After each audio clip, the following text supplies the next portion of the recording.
event was Black, Queer, We've Always Been Here, and it was an event to show what black history and queerness was like before colonialism and religion from the Western world.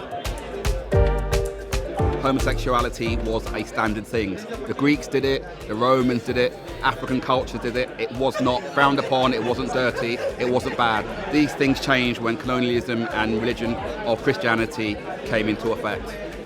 And when we often talk about African culture as a kind of site of where we can see sort of homophobia or transphobia, and to think about the history of where that comes from, so really putting that in relief against the kind of larger history of colonialism, and really kind of wanting to challenge the audience to move beyond this sort of simplistic binary of Africa being sort of repressive and regressive in many ways, and sort of Europe or the global north being a kind of site of liberation, which I think is not the case anyway, and just thinking about where that kind of homophobia or transphobia historically comes from.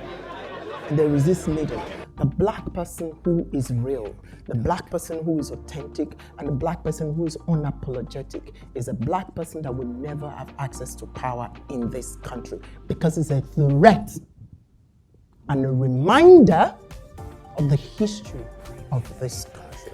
My panel was specifically talking about being queer and being black, and unpacking the historical antecedent of queerness and blackness, linking that to Britain, but to colonialism, to Commonwealth, and to enslavement, and now to what is happening at the moment. And it's just basically making people understand the cultural context to things, but also how complicated we are as human beings, and that there are certain things that inform and shape the way that we see the world.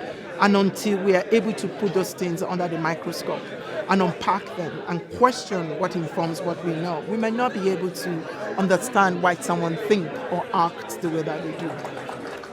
Tonight was about bringing together black voices and giving them the space and the platform, because we know that queer black people don't get the space that they need to share the challenges that they face, both in our industry but more wider in the community as well. I learned so much in such a short space of time. Being an ally, I feel like it's equipped me to be able to speak up more and be more of an advocate. BC said that he didn't like the word allyship. It was disruptors. Co-disruptors. Queer black people and brown people across the globe need to feel empowered. They've been disenfranchised, dehumanised, fetishised for centuries, and this history solidifies their role and their place. Part of the issue with only events that focus on the black experience or the queer experience is that they end up not being friendly towards the queer experience or the black experience.